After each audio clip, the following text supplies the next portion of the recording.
वह खूबसूरत भिखारी लड़की को देखता है, तब उसके खूबसूरती का कायल हो जाता है।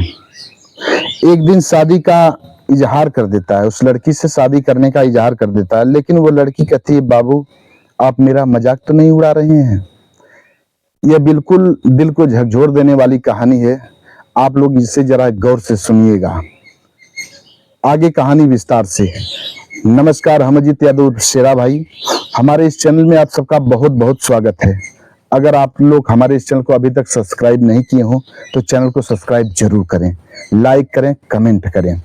अब कहानी विस्तार से। यह कहानी है उत्तराखंड के प्रेमपुरा गांव की। यहीं के रहने वाले भंवर सिंह थे। इनके पत्नी का नाम शांति देवी होता है। इन दोनों दंपत के बीच में एक बेटा जिसका नाम किशन सिंह होता है। भंवर सिंह अपने इलाके के बहुत ही धनी मानी व्यक्ति थे। भंवर सिंह के पास करोड़ों की संपत्ति थी। इनके कई भट्ठे चलते थे और इनका कई पेट्रोल पंप चलता था। आमदनी के बहुत स्रोत थे। इनके नाम से लगभग 500 बीघा जमीन थी। इनके इलाके में लोग इन्हें बड़ा सम्मान देते थे। पैसा अनुकूल होने के कारण ये अपने बेटे को लंदन एमबीबीएस की पढ़ाई करवा रहे थे, अर्थात डॉक्टरी पढ़ा रहे थे। कुछ ही दिन बाद किशन लंदन से डॉक्टरी की पढ़ाई पूरी करके घर आया।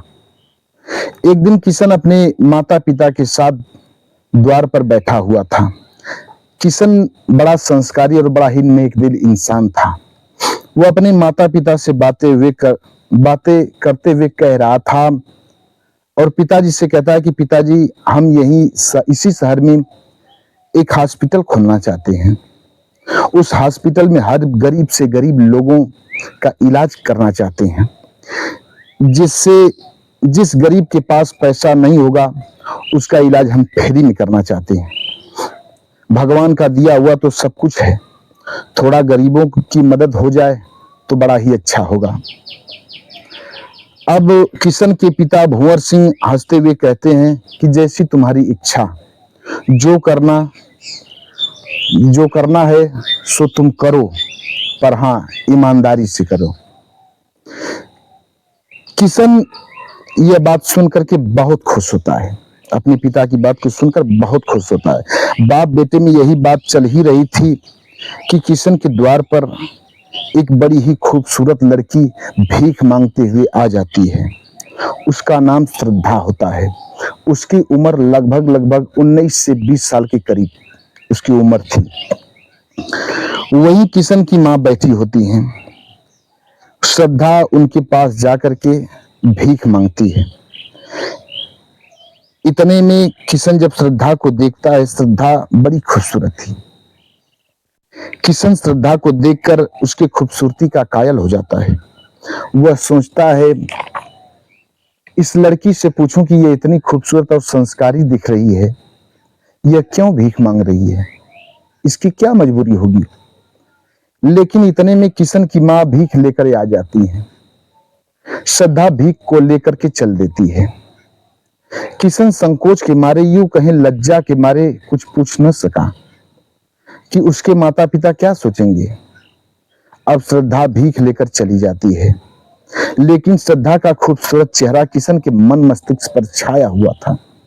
वह हर पल श्रद्धा के विषय में सोचने लगा। एक दिन श्रद्धा फिर भीख मांगते हुए किशन के घर आ जाती है। किशन श्रद्धा को अपने घर आए हुए देखता है तो बहुत खुश होता है। किशन तुरंत श्रद्धा के पास पहुंच जाता है और उसका नाम पूछता है। श्रद्धा अपना नाम बताती है।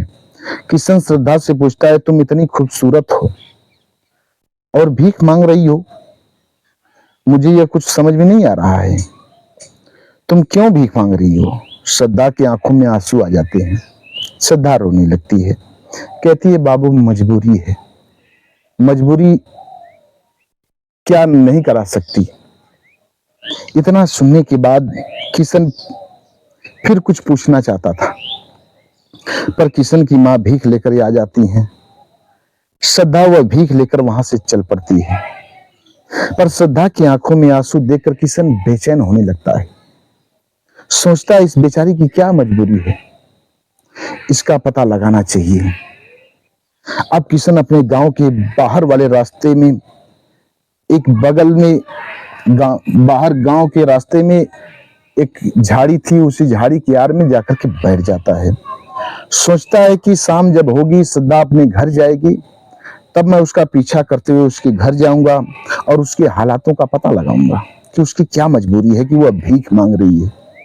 इधर जब शाम हुआ, श्रद्धा उसी रास्ते से अपने घर जा रही थी। तभी किशन श्रद्धा का पीछा करने लगा। करीब करीब 3 किलोमीटर चलने के बाद श्रद्धा का घर आ जाता है। एक छोटी सी झोपड़ी थी, वही श्रद्धा का घर था। श्रद्धा के परिवार के बारे में आप सबको बता दें कि श्रद्धा के पिता को आकाशीय बिजली मार देती है। कुछ ही दिन पहले श्रद्धा के पिता की मौत हो जाती है। श्रद्धा की मां मेहनत मजदूरी करके अपने परिवार का भरण पोषण करती थी और श्रद्धा घर का काम करती थी। एक दिन सुबह सुबह बारिश हो रही थी। श्रद्धा की मां किसी काम से बाहर चली जाती हैं। वहीं फिसल करके गिर जाती हैं और उनके रीढ़ की हड्डी टूट जाती है। श्रद्धा की मां चारपाई पर पड़ जाती हैं। पास में पैसा भी नहीं होता है कि वह अपना इलाज करा सके। श्रद्धा के 2 छोटे छोटे भाई होते हैं। श्रद्धा इधर जब वही भीख लेकर के घर में प्रवेश करती है, तो वही उसके दोनों छोटे छोटे भाई दौड़ करके अपनी बड़ी बहन अर्थात श्रद्धा से लिपट करके रोने लगते हैं। दोनों भाई कहते हैं, दीदी बड़ी तेज भूख लगी है, कुछ खाना दो ना। श्रद्धा को भीख में कुछ रोटियां मिली हुई थी। श्रद्धा तुरंत रोटी निकालकर अपने भाइयों को दे देती है। दोनों भाई बड़े प्रेम से रोटी को खाकर पानी पीते हैं और दोनों भाई अपनी बहन से लिपट करके कहते हैं, दीदी अगर तुम ना होती तो हम लोग मर ही जाते। श्रद्धा अपने भाइयों के मुंह को पकड़ करके चूमने लगती है और फूट फूट करके रोने लगती है। ये सारी बातें किशन श्रद्धा के घर के पीछे से सुन रहा था और सारी बातें सुनने के बाद वह भी रोने लगता है और रोते हुए किशन अपने घर की ओर चल देता है। घर पर जाने के बाद मां शांति देवी खाना लेकर के आती हैं। किशन खाना नहीं खाता है और सो जाता है। जब सुबह होता है, किशन अपनी 4 व्हीलर गाड़ी लेकर बाजार में जाता है और बाजार से कुछ खाने पीने की सामग्री लेता है और सामग्री लेकर 4 व्हीलर गाड़ी से श्रद्धा के घर पहुंच जाता है। इधर श्रद्धा किशन को अपने द्वार पर देखती है तो कहती है, अरे बाबू आप। दौड़ करके एक चारपाई निकालती है और बैठने के लिए कहती है। फिर दौड़कर पानी लाने के लिए जाती है। किशन श्रद्धा का हाथ पकड़ लेता है, कहता है मुझे प्यास नहीं है। तुरंत किशन अपने गाड़ी के पास जाता है, गाड़ी से खाने पीने की सामग्री निकालता है और श्रद्धा को देता है। कहता है, श्रद्धा हमारे तरफ से तुम्हारे परिवार के लिए छोटी सी भेंट है और हाँ, अब तुम्हें भीख मांगने की कोई आवश्यकता नहीं है। श्रद्धा इतनी बात सुनकर रोने लगती है। कहती है, बाबू आप हम पर बहुत बड़ा एहसान कर रहे हैं, मैं आपकी सदा ऋणी रहूंगी। अब किशन वहां से चलना चाहता है। श्रद्धा से कहता है, श्रद्धा अगर तुम बुरा न मानो तो एक बात कहूं। श्रद्धा कहती है, कहिए बाबू, आपकी बात सर आंखों पर। किशन बड़ी हिम्मत करके कहता है, श्रद्धा मैं तुमसे शादी करना चाहता हूं, क्या तुम मुझसे शादी करोगी? श्रद्धा रोने लगती है, कहती है, बाबू आप क्या मजाक कर रहे हो? किशन कहता है, मजाक नहीं, यह मैं इस बात को दिल से कह रहा हूं, अगर तुम्हें बुरा न लगे तो। श्रद्धा कहती है, बाबू कहां आप और कहां मैं, लोग क्या कहेंगे? किशन कहता है, कोई कुछ भी कहे, मुझे इसकी कोई परवाह नहीं। तब श्रद्धा कहती है, आपके घर वाले क्या कहेंगे? तब किशन कहता है, पहले मैं अपने घर वालों को शादी करने के लिए मनाऊंगा, राजी करूंगा। अगर वे लोग शादी करने के लिए राजी होते हैं तो ठीक है, अगर नहीं राजी होते हैं तो मैं तुमसे शादी करके मैं तुम्हारे इसी झोपड़ी में रहूंगा और मेहनत मजदूरी करके अपने समय को व्यतीत करूंगा, पर मैं तुम्ही से शादी करूंगा। जब इतनी बात श्रद्धा सुनती है, कहती है, ठीक है, जैसी आपकी मर्जी, मैं आपसे शादी करने के लिए तैयार हूं। श्रद्धा भी किशन को पसंद करने लगती है, क्योंकि किशन भी बहुत खूबसूरत था। किशन बहुत खुश होता है। वह मुस्कुराते हुए वहां से अपने घर चला आता है। वह घर आकर अपने माता पिता से श्रद्धा से शादी करने की बात कर देता है। जब किशन के माता पिता यह बात सुनते हैं तब क्रोध से आग बबूला हो उठते हैं। इधर क्रोध से लाल किशन के पिता किशन से कहते हैं, क्या हमने तुम्हें इसी दिन के लिए इंग्लैंड पढ़ाया लिखाया, डॉक्टरी कराया कि तुम एक गरीब भीख मांगने वाली लड़की से शादी करो? यह शादी कभी नहीं हो सकती। किशन कहता है, पिताजी आप क्रोध के आवेश में बोल रहे हैं। श्रद्धा एक संस्कारी लड़की है, वह भीख जरूर मांगती है। अगर आप भी उसकी मजबूरी देखेंगे तो आप भी हमारी बातों पर सहमत हो जाएंगे। वह बड़ी ही जिम्मेदार लड़की है। हमारे कहने से एक बार उसके हालातों का पता लगा लीजिए, फिर जैसा आप कहेंगे मैं वैसा करूंगा। तब किशन के पिता भुंवर सिंह कहते हैं, ठीक है, मैं उसका पता लगाऊंगा। इधर धीरे धीरे एक हफ्ते के बाद श्रद्धा भीख मांगते हुए किशन के गांव में दिखाई देती है। किशन के घर भीख मांगने के लिए वह नहीं आती है। उसे यह लगा था कि किशन हमें झूठे ही शादी का वादा करके हमसे चला गया और वह हमारा उपहास करके चला गया। वह झूठे ही शादी का वादा किया कि मैं तुमसे शादी करूंगा और फिर हफ्तों उसका पता नहीं चला। यही सोच करके वह किशन के घर नहीं जाती है कि अगर किशन दिखाई देगा पास में तो मैं उसे कौन सा मुंह दिखाऊंगी और किशन मुझे कौन सा मुंह दिखाएगा। मैं कैसे उसके घर भीख मांगने जाऊं। पर किशन के माता पिता को पता चल गया कि श्रद्धा भीख मांगने के लिए हमारे गांव में आई हुई है। श्रद्धा जब पूरे गांव में भीख मांगकर शाम को घर जा रही थी तभी किशन की तरह श्रद्धा के माता पिता उसका पीछा करते हुए उसके घर की ओर जाते हैं और उसके घर के पीछे छिप जाते हैं। श्रद्धा अपने झोपड़ी में चली गई। तभी उसके दोनों भाई दौड़कर उसके पास आ जाते हैं। किशन के माता पिता श्रद्धा की झोपड़ी के पीछे छिपकर बैठ जाते हैं। श्रद्धा अपनी झोपड़ी में चली जाती है। इतने में दौड़ करके उसके दोनों भाई उसके पास आ जाते हैं और कहते हैं, दीदी खाने के लिए कुछ लाई हो?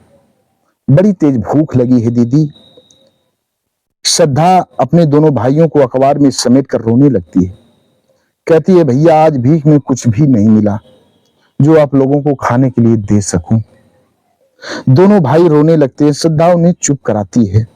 कहती है, घर में थोड़ा शक्कर है, उसी का शरबत घोल कर लाती हूं, शरबत को पीकर सो जाओ। कल बिल्कुल भोरे भोरे हम खाने का कुछ बंदोबस्त करेंगे। तब दोनों भाई कहते हैं, दीदी शक्कर तो हम लोग घोल कर पी गए, दोपहर में बड़ी तेज भूख लगी थी। श्रद्धा रोने लगती है और रोते हुए दोनों भाइयों को पानी ला करके देती है। कहती है, मुन्ना लो पानी पी लो और सो जाओ। हम लोगों की किस्मत खराब है भैया, थोड़ा सब्र करो, सब कुछ ठीक हो जाएगा। सारी बात इधर पीछे से, घर के पीछे से सारी बात किशन के माता पिता सुन रहे थे और दोनों लोग खूब रो रहे थे। रोते रोते दोनों लोग घर आते हैं और अपने बेटे किशन को अखबार में समेटकर खूब रोते हैं। इधर सुबह होता है। किशन के माता पिता किशन को अपने साथ लेकर सीधे श्रद्धा के द्वार पर आ जाते हैं। श्रद्धा भीख मांगने के लिए जा ही रही थी, तभी अपने द्वार पर गाड़ी देखती है। उस गाड़ी से 3 लोग निकलते हैं। श्रद्धा किशन के साथ उसके माता पिता को देखती है, सहम जाती है और वहीं खड़ी हो जाती है। तभी किशन के पिताजी अपने बेटे का हाथ पकड़कर श्रद्धा से कहते हैं, बेटी हमारे बेटे से शादी करोगी? श्रद्धा रोते हुए जब इतनी बात सुनती है, रोते हुए दौड़ पड़ती है और भुंवर सिंह के सीने से लिपट करके फूट फूट करके रोती है। श्रद्धा को रोते हुए देखकर सभी लोग रोने लगते हैं। किशन के माता पिता दोनों की शादी करा देते हैं। श्रद्धा के पूरे परिवार को लेकर के अपने घर आते हैं और किशन कुछ दिन बाद एक हॉस्पिटल बनवाता है। लोग हंसी खुशी शादी करवा देते हैं किशन और श्रद्धा की। और किशन के माता पिता उसके दोनों भाई और उसकी माँ को लेकर सभी को लेकर के अपने घर पर आते हैं। किशन कुछ दिन व्यतीत होता है, एक हॉस्पिटल बनवाता है, उसमें गरीब लोगों का इलाज करता है और श्रद्धा की माँ का भी इलाज करता है। श्रद्धा की माँ कुछ दिन बाद ठीक हो जाती हैं। अब सभी लोग एक साथ रहने लगते हैं, अपना हंसी खुशी संपूर्ण जीवन व्यतीत कर रहे होते हैं। भंवर सिंह समाज को एक नई सीख देते हैं।